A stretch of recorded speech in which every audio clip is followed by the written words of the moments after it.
le he titulado al mensaje de hoy, El camino a la restauración. Aunque más tarde lo voy a explicar, me gustaría explicar ahora también que por restauración queremos decir de que tal vez hay diferencias entre personas y entonces se comienza un proceso mediante el cual la relación vuelve a ser como era antes. Ese es el proceso de restauración que estamos hablando. Ahora bien, me gustaría también, a manera de introducción, comenzar diciendo de que la Biblia es el libro perfecto porque contiene y es la palabra de Dios. Algunas personas dicen, la Biblia contiene la palabra de Dios. Bueno, esa es una media verdad, porque la Biblia contiene la palabra de Dios, pero también es la palabra de Dios. Entonces tenemos que tener esas dos cosas claras. Aquí encontramos, en la Biblia, encontramos todo el consejo que Dios nos da para ser salvos, para ser santos, para heredar la gloria eterna y aún vivir mejor mientras vivimos en esta tierra. Hermanos, honestamente, si usted sigue las enseñanzas bíblicas, usted se va a dar cuenta de que va a vivir mejor. La Biblia es un libro confiable, en realidad a eso se le llama la infalibilidad de las Escrituras, que no te guía al error, pero que si tú obedeces, vives de acuerdo a esos principios, entonces te vas a dar cuenta que vas a recibir una gran bendición de parte de Dios. En el texto bíblico de hoy, el apóstol Pablo delinea algunos pasos específicos que podemos seguir para asegurarnos que se logre una restauración en las vidas de las personas que han cometido alguna falta. Entonces, hoy predicaremos el mensaje titulado El camino a la restauración. Y lo primero que me gustaría mencionar es que para restaurar a las personas que han cometido alguna falta, debemos exhortarlos con amor. Debemos exhortarlos con amor. La verdadera exhortación, hermanos, no tiene el propósito de hacer sentir mal a alguien de manera permanente. O sea, cuando usted quiere que la persona se sienta recriminada, mal y que nunca lo pueda superar, entonces realmente tú nunca tuviste el objetivo de tratar de restaurar. Simplemente tu objetivo era condenar y dictar sentencia definitiva en contra de alguien. Y a mí me gustaría dejar claro que, de acuerdo a la palabra de Dios, ninguno de nosotros es juez. Ninguno de nosotros Dios lo ha levantado para que determine la sentencia sobre alguien. Entonces nuestra actitud siempre debe ser, ¿qué es lo que yo puedo hacer para ayudarle a esa persona que entienda la realidad de la situación, del mal cometido, pero no con el objetivo de dictar sentencia definitiva? Versículo número 1 del texto de hoy, 2 Corintios 2, note lo que dice. Esto pues determiné para conmigo, no ir otra vez a vosotros con tristeza, porque si yo os contristo, ¿quién será luego el que me alegre, sino aquel a quien yo contristé? Ahora, lo que yo quiero que ustedes entiendan es esto. Cuando nosotros maltratamos a las personas de la manera como nos relacionamos con ellos, principalmente si han hecho algo malo, usted debe de comprender que tal vez más tarde esa persona es la que te va a consolar a ti cuando tú estés pasando por algo. Entonces no tratemos a las personas, ¿verdad?, como que si no tienen valor, como que si no tienen un valor intrínseco. Todas las personas tienen un valor intrínseco y la razón es porque todos hemos sido creados a la imagen de Dios.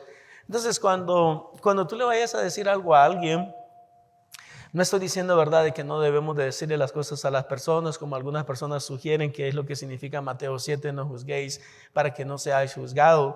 No es eso lo que yo estoy diciendo. Lo que yo estoy diciendo es que debemos de tener cuidado cómo vamos a dejarles saber a las personas las cosas y hacerlo de tal manera, verdad, de que no se degrade la dignidad del individuo. Que se le trate con respeto, porque él es una persona creada a la imagen de Dios. La verdadera exhortación tiene como propósito restaurar el gozo de la relación. Hermanos, una de las cosas que sabemos, ¿verdad?, es que cuando hay una ruptura, tal vez había una buena relación, y cuando hay una ruptura, entonces el gozo se pierde. Usted llega a algún lugar y si tiene algún conflicto con alguien, pues ya no mira a la persona igual y esa persona ya no te ve igual a ti. Entonces siempre se pierde el gozo de la relación, el gozo de la vinculación. Entonces a mí me gustaría que todos entendamos, por eso es que tenemos que tener mucho cuidado de la manera como vamos a exhortar a los demás. Note lo que dice el apóstol Pablo en el versículo número 3. Y esto mismo os escribí para que cuando llegue no tenga tristeza de parte de aquellos de quienes me debiera gozar, confiando en vosotros todos que mi gozo es el de todos vosotros. Amados hermanos, algo que tenemos que entender y que el apóstol Pablo nos explica en estos versículos es que una de las cosas que nosotros debemos disfrutar, o por lo menos disfrutar la mayoría del tiempo, es el compañerismo cristiano. Los cristianos no debemos estar en pleitos, o por lo menos no debemos estar en diferencias continuas. O sea, de que yo no puedo ver al hermano, o el hermano no me puede ver a mí. O sea, no debe existir tal cosa en nuestro caminar cristiano. Dios nos llama a que estemos en gozo, a que estemos en alegría, a que estemos regocijados. Entonces Dios no quiere verdaderamente que nosotros estemos en conflictos continuos con las personas.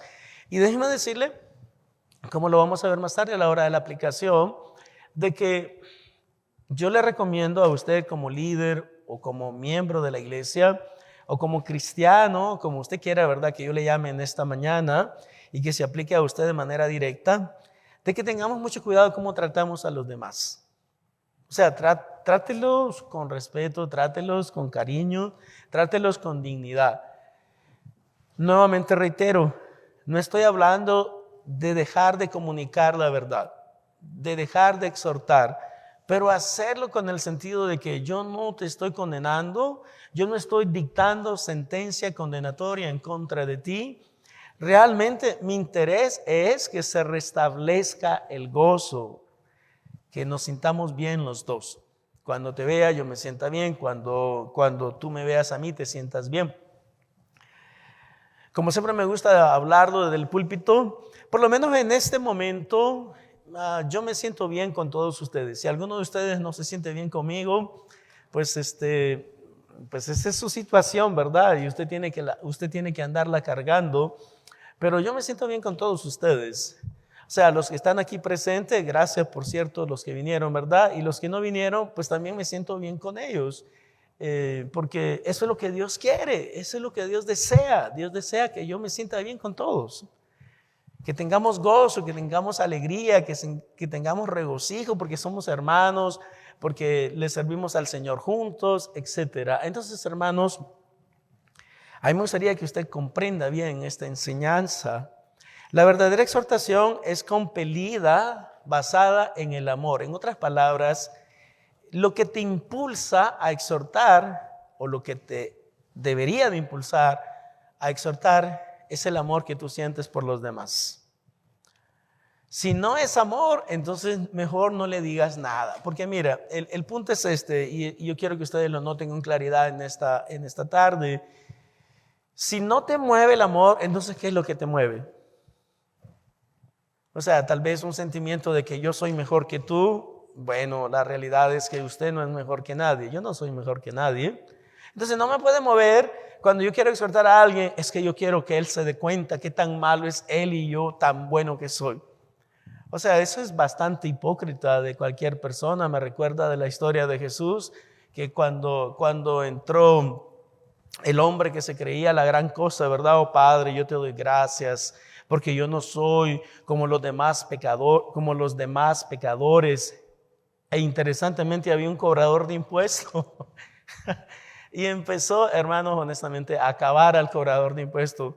Tampoco soy como este cobrador de impuestos, ladrón, tramposo, etc. Y dice el Señor Jesucristo, y ese es el punto que debemos entender nosotros. ¿Quién creen ustedes, dice Jesús, que se fue perdonado a su casa y que se fue más tranquilo a su casa? Y estoy parafraseando. El que estuvo dispuesto a decir, porque cuando le tocó expresarse al cobrador de impuestos, dijo: Señor, yo entiendo perfectamente de que yo soy un pecador. Honestamente entiendo que ni siquiera merezco estar delante de tu presencia. Pero mis amados hermanos, lastimosamente, en muchas ocasiones muchos de nosotros tal vez nos sentimos mejores que los demás. Pero eso no es lo que debe compelernos o movernos a poder exhortar a los demás. No, de acuerdo a la Biblia, lo que te compele a hacerlo es el amor. La manera más fácil de entenderlo esto, ¿verdad?, es en la relación familiar que nosotros tenemos. Yo siempre les digo, yo tengo muchos hijos espirituales, honestamente. Pero ¿saben qué? Solamente tengo 4 hijos. 4 hijos que son, que yo digo, de que son mi responsabilidad desde el punto de vista de que yo soy el padre de ellos. Entonces, cuando yo miro que alguno de mis hijos anda haciendo algo que no está bien, pues le voy a llamar la atención. Siempre lo voy a hacer, sin importar la edad que tenga, porque esa es otra cosa que debemos entender. Aunque uno no tenga control o dominio absoluto sobre la vida de los hijos mayores, siempre le puedes decir las verdades. Pero recuerden, no está basado en que yo quiero hacerlos sentir mal, no está basado en que yo me siento mejor que él o que ellos. No, está basado en la realidad de que yo quiero lo mejor para ellos. Lo que me mueve es el amor. Entonces, cuando nosotros exhortamos a todas las personas a nuestro alrededor, siempre debemos de tener esa misma mentalidad. Lo que me mueve es el amor, no es el orgullo, no es la prepotencia, no es creer que yo soy mejor que tú, sino porque me interesas. Y por eso es que te exhorto, como yo lo he mencionado muchas veces desde el púlpito y aún durante la enseñanza bíblica dominical. Si la persona no te importa y no le amas, entonces no le digas nada. Déjalo, tranquilo, hay que vivir su vida. ¿Qué te importa a ti? Perdonen la expresión. Pero ¿por qué le vas a decir algo si no te importa? Entonces, pero si tú le amas, tú sientes cariño, tú sientes admiración o has sentido admiración en el pasado y ahora las cosas no andan bien con esa persona, no se ve y dile algo. Pero que lo que te mueva sea el amor. Versículo número 4. Porque por la mucha tribulación y angustia del corazón os escribí con muchas lágrimas, no para que fueseis contristados. Ahora, noten lo que dice el apóstol Pablo. ¿Con qué le escribió? Dice él. ¿Qué dice el texto? Porque por la mucha tribulación y angustia del corazón, nota, os escribí con muchas lágrimas. O sea, honestamente, hermano, cuando usted le dice algo a alguien y usted siente por esa persona y usted se compadece por esa persona, muy difícilmente le vas a hablar con prepotencia o le vas a hablar con arrogancia o le vas a hablar como que esa persona realmente te debe obediencia a ti. Exceptuando que sean tus hijos pequeños. En la última parte del versículo dice el texto: no para que fueseis contristados, sino para que supieseis cuán grande es el amor que os tengo. No sé si están poniendo atención al texto, pero lo que él está diciendo es: mi objetivo, en palabras más sencillas, no es de que ustedes se sintieran mal. Mi objetivo es que ustedes entiendan que lo que yo les digo es porque les amo genuinamente. ¿Cuántos están conmigo hasta acá? Entonces, ¿cuál es la aplicación hasta este momento? Si el amor no te mueve para decirle algo a alguien, preferiblemente no le digas nada. Ahora, estamos hablando, hermano, de las relaciones cristianas, ¿verdad? Como vamos a ver más tarde. Yo no estoy hablando en todas las esferas. Yo pienso de que si usted es una persona que tiene bajo su responsabilidad personas, pues probablemente le vas a tener que decir las cosas para que ellos estén enterados. Pero el punto fundamental es que dentro del ámbito y del desarrollo de la vida cristiana, lo que nos debe compeler, mover a acción, es el amor que yo siento por los demás. Si no, tranquilo, no te preocupes, ahí déjalos. Ese es el primer punto.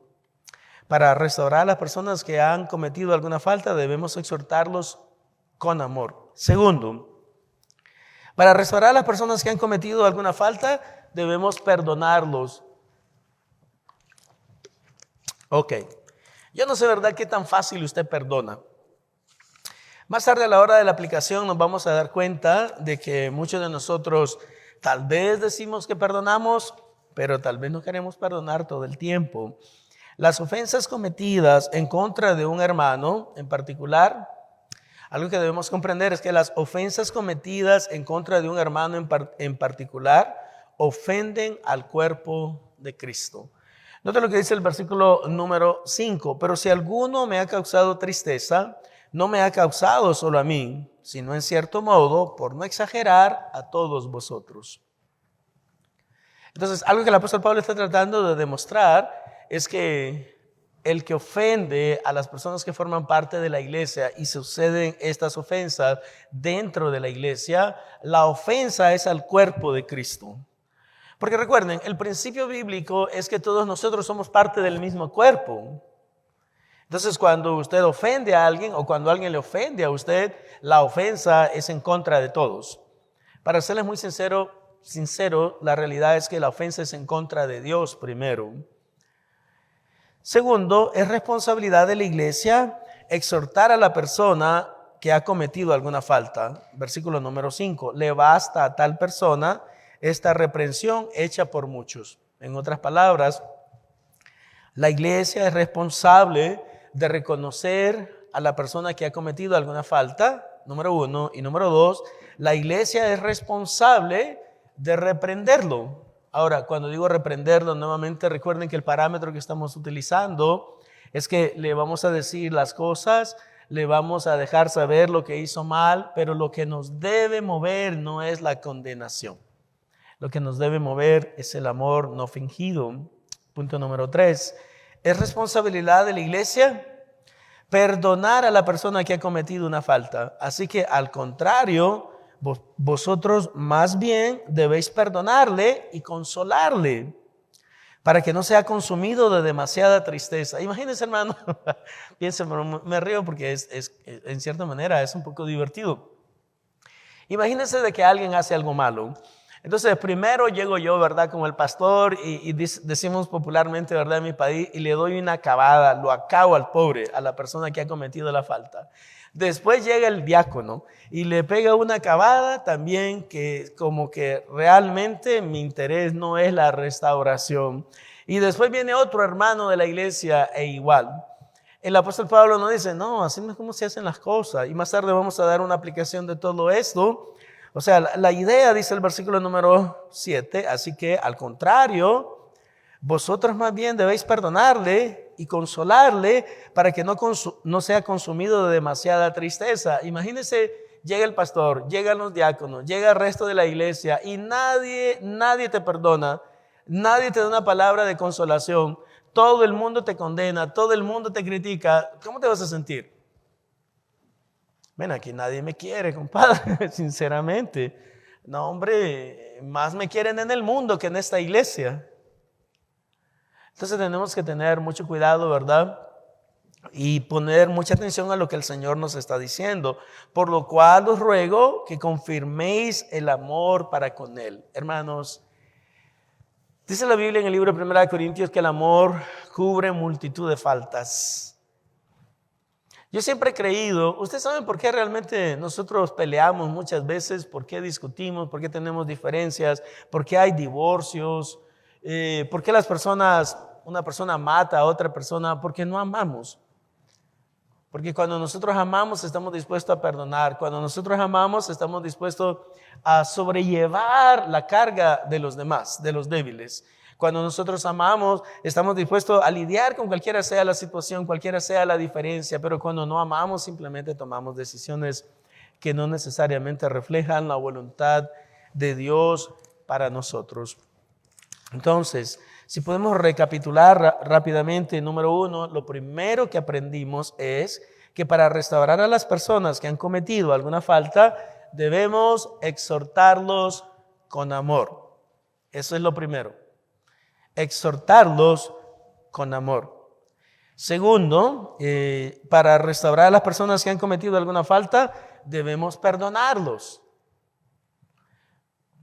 Piense por un minuto, y tengo que hacer una aplicación en este momento. Piense por un minuto, usted va a hablar con alguien que ha cometido alguna falta, pero si lo único que hace es condenarlo y no está dispuesto a amarlo y a perdonarlo, entonces ¿cómo se va a restaurar la persona? ¿Cómo te va a poder decir, sabes qué, perdóname por lo que hice?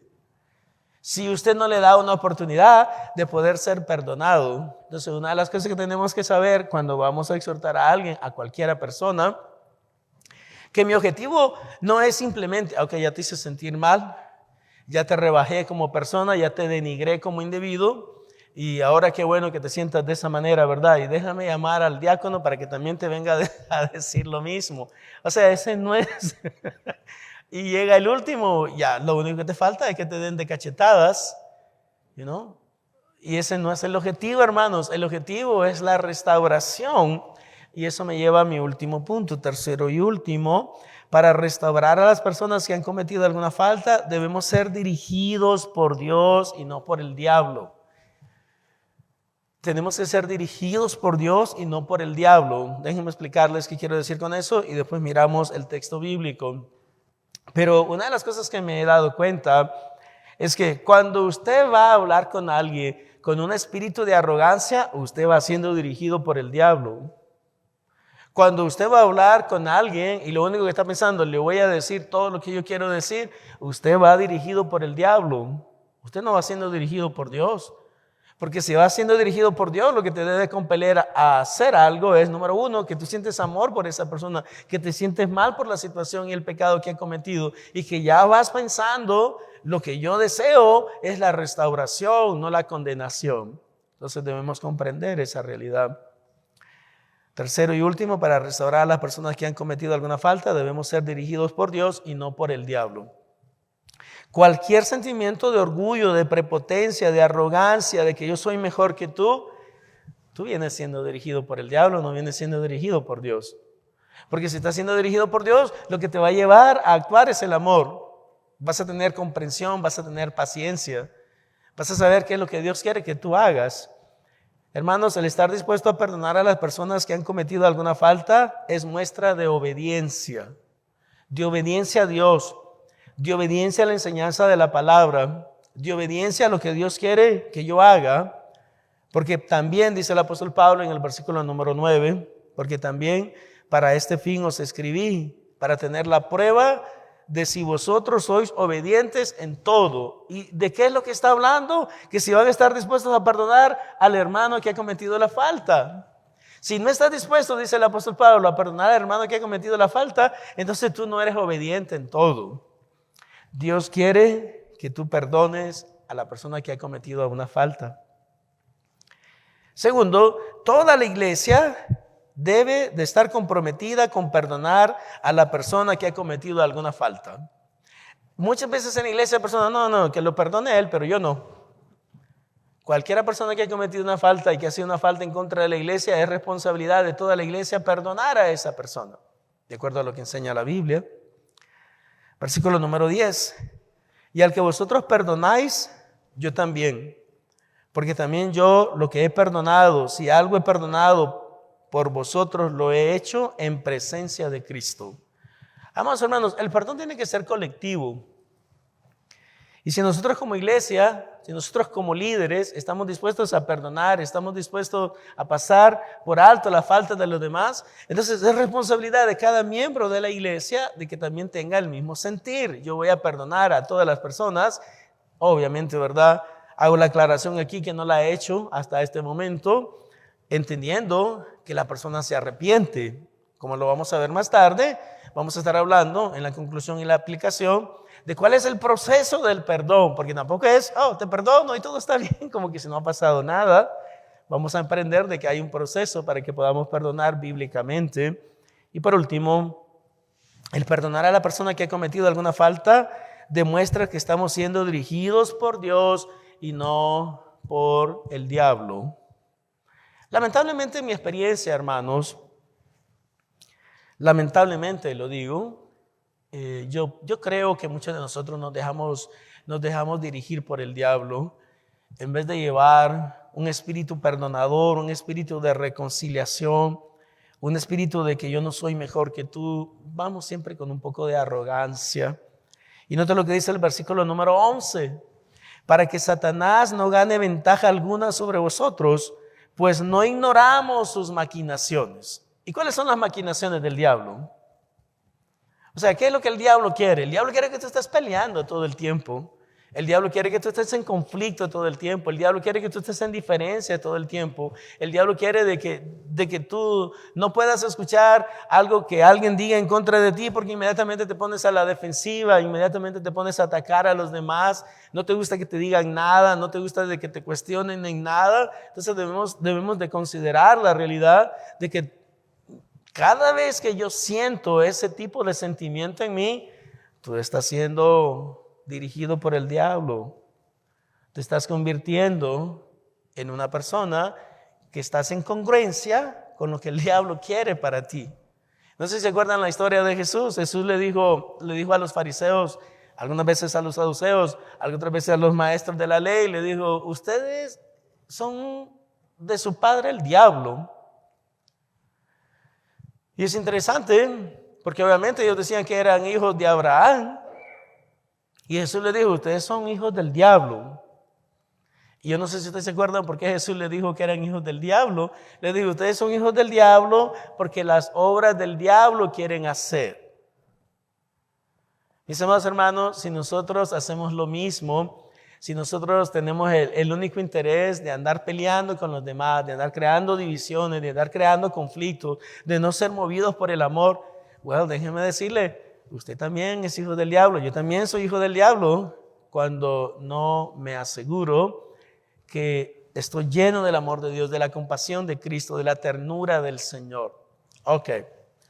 ¿Cuál es la conclusión y la aplicación? Conclusión y aplicación. Se entiende por restauración, aunque ya lo dije al principio, al proceso mediante el cual la persona que ha cometido alguna falta tiene el privilegio de poder ser exhortado por alguien con autoridad para que le guíe a reconocer su pecado, arrepentirse de este y potencialmente ser restaurado. Lo voy a repetir nuevamente.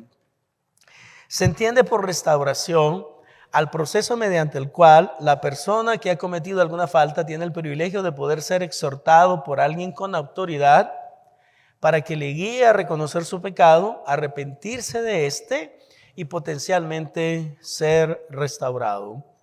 El simplemente criticar y condenar a las personas que han cometido alguna falta sin darle ninguna oportunidad de cambiar en ninguna manera ayuda a la restauración. Lo único que hace es crear más divisiones. Pero no ayuda a la restauración.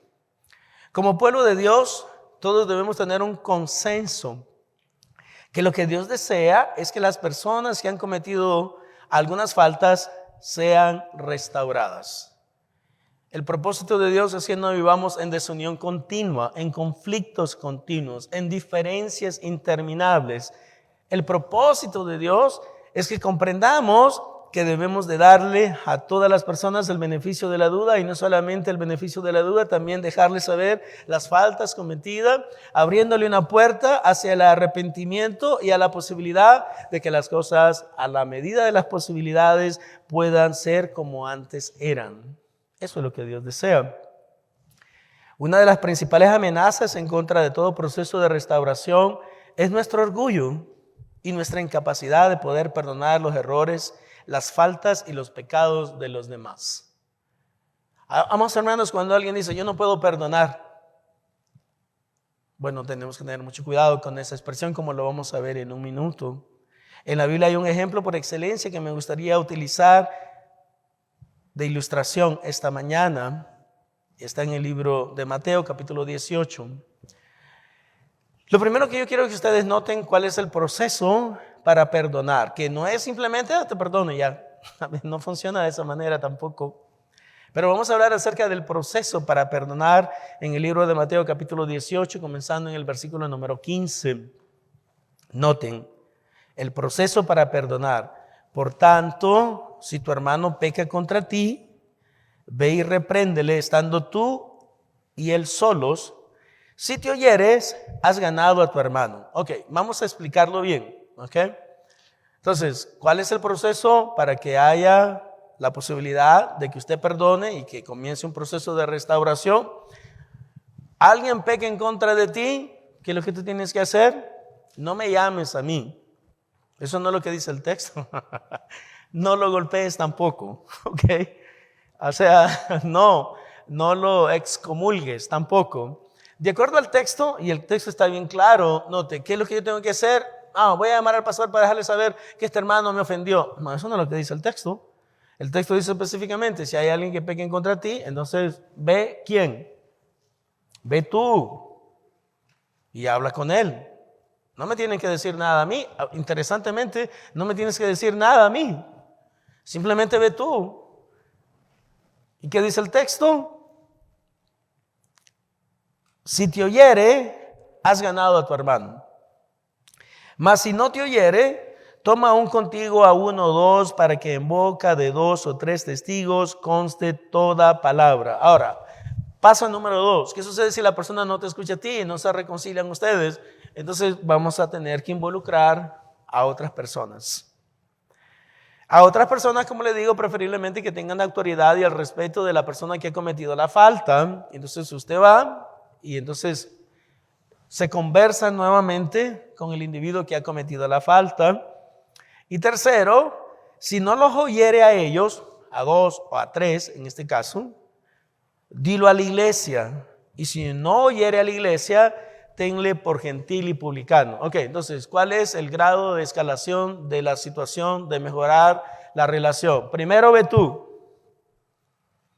Segundo, llévate a 2.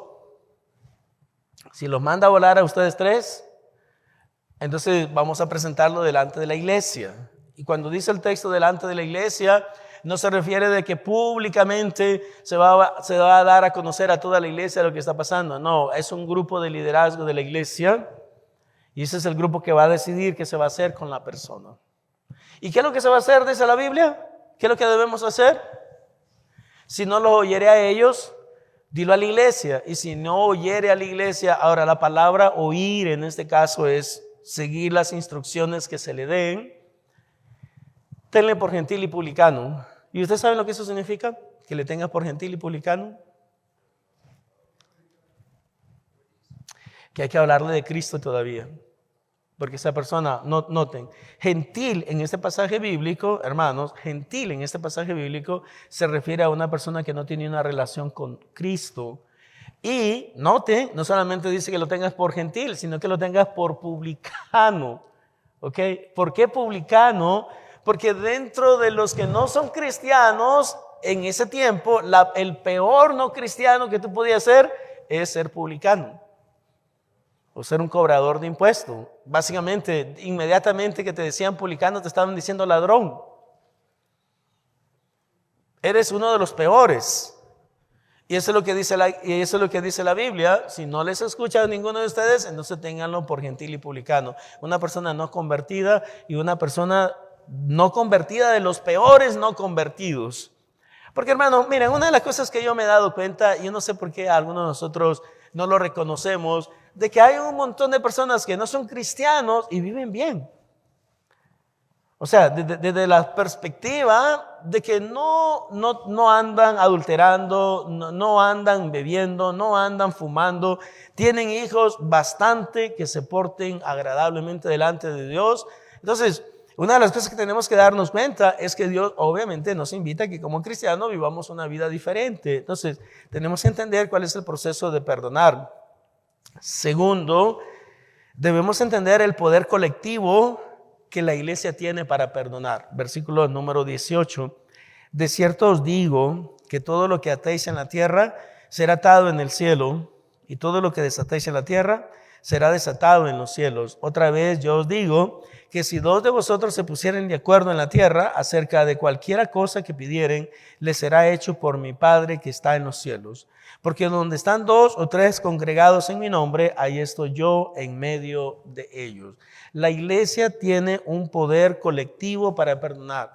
La iglesia tiene un poder colectivo para interceder delante de Dios. La iglesia tiene un poder colectivo para que Dios responda al pueblo de Dios de manera colectiva.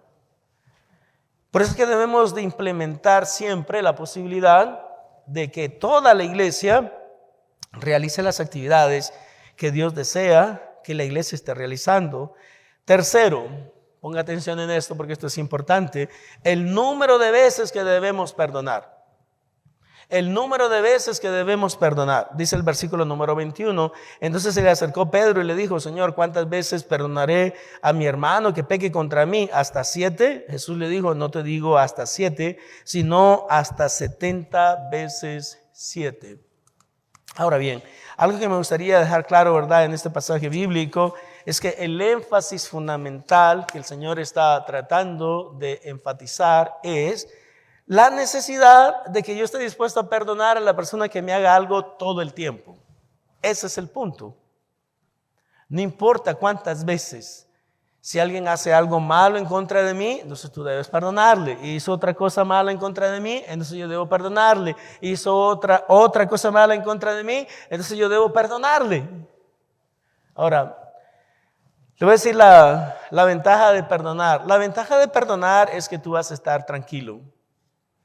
Una de las cosas que sabemos, basado en la realidad, no solamente de la Biblia, pero también basado en la realidad de la psiquiatría y de la psicología, es que la persona que no puede perdonar nunca está en paz.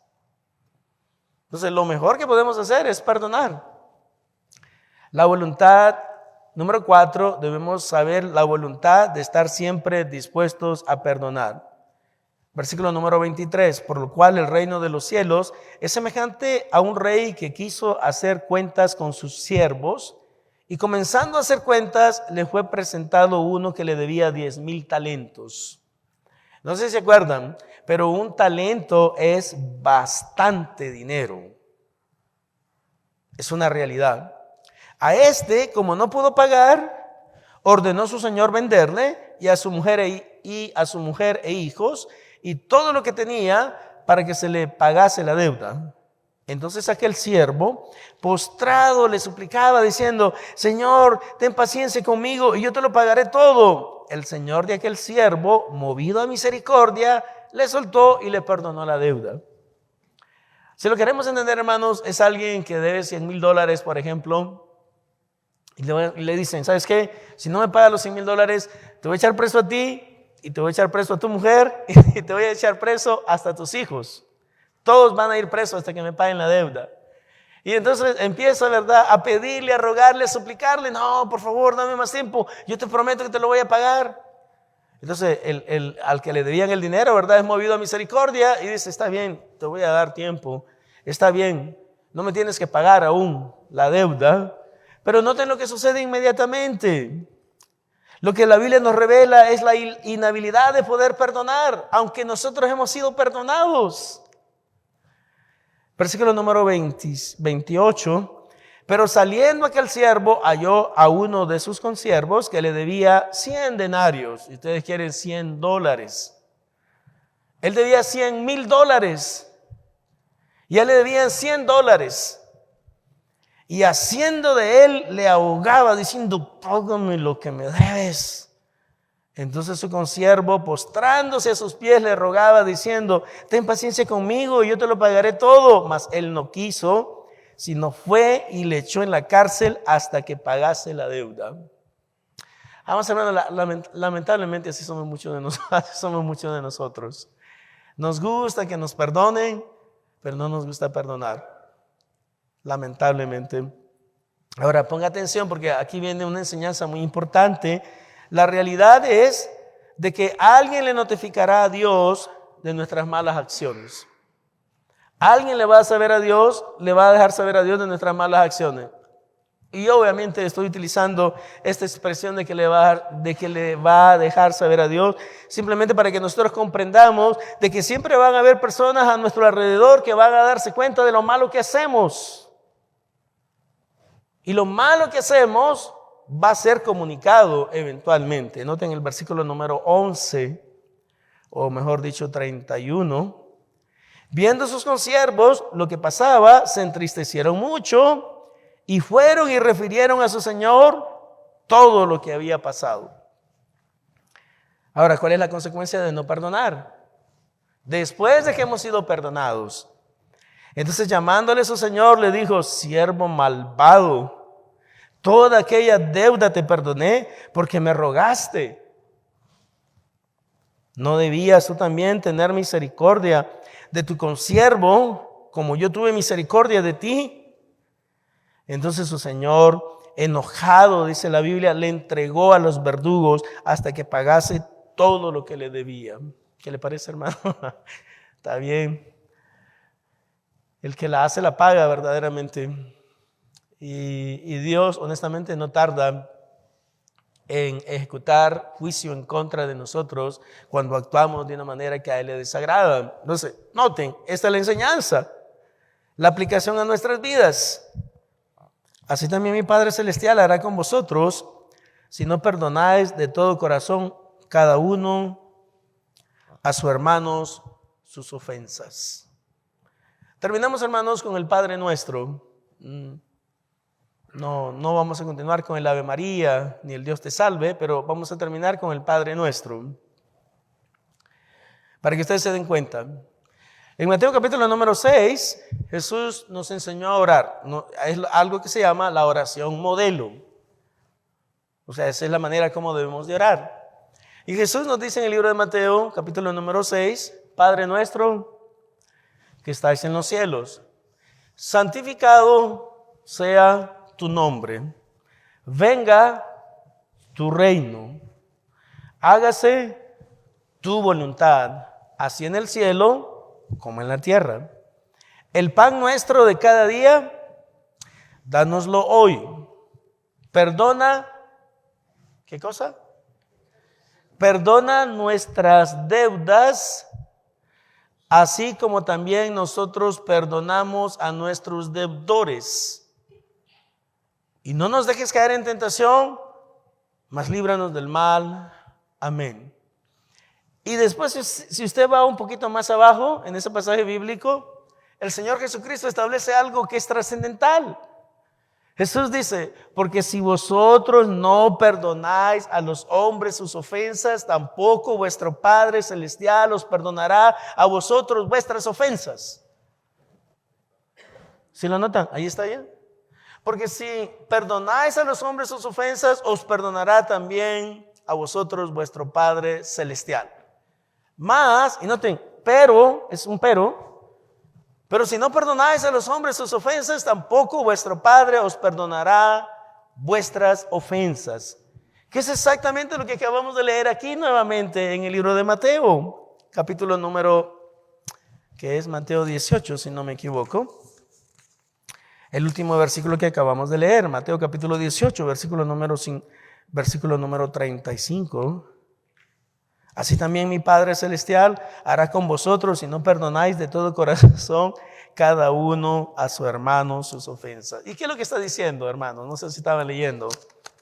Te van a meter a la cárcel hasta que pagues el último centavo.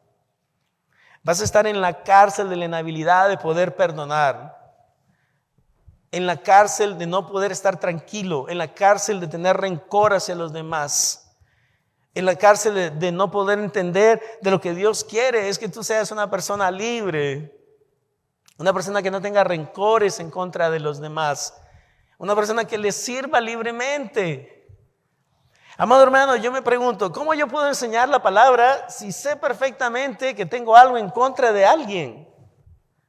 Yo no sé si se acuerdan, pero el Señor Jesucristo aún dice en su palabra, específicamente, si alguien viene al templo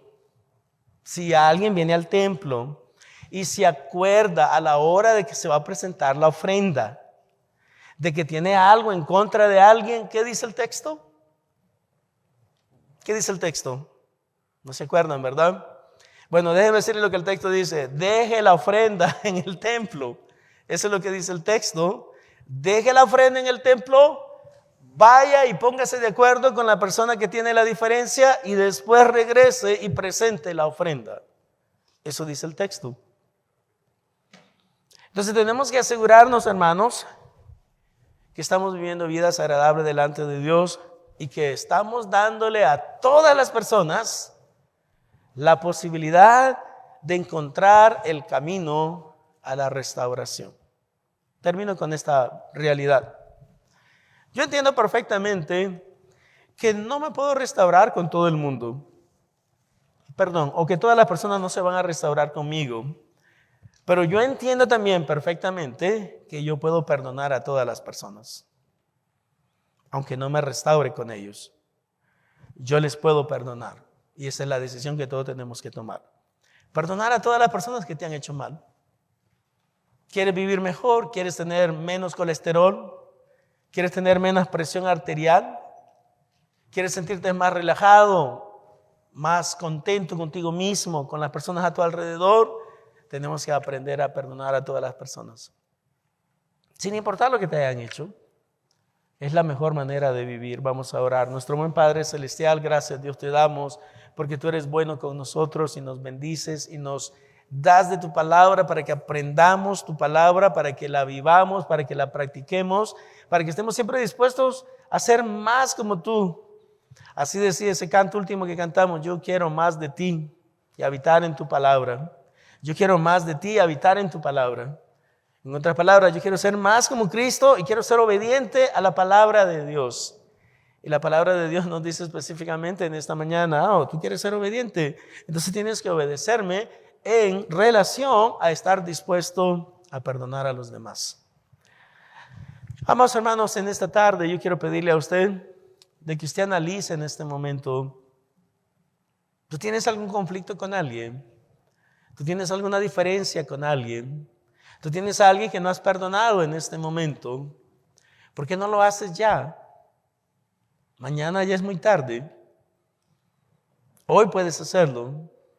Hoy puedes comenzar el camino a la restauración. Le damos gracias a Dios porque Él nos da esa oportunidad. En el nombre de Jesús. Amén.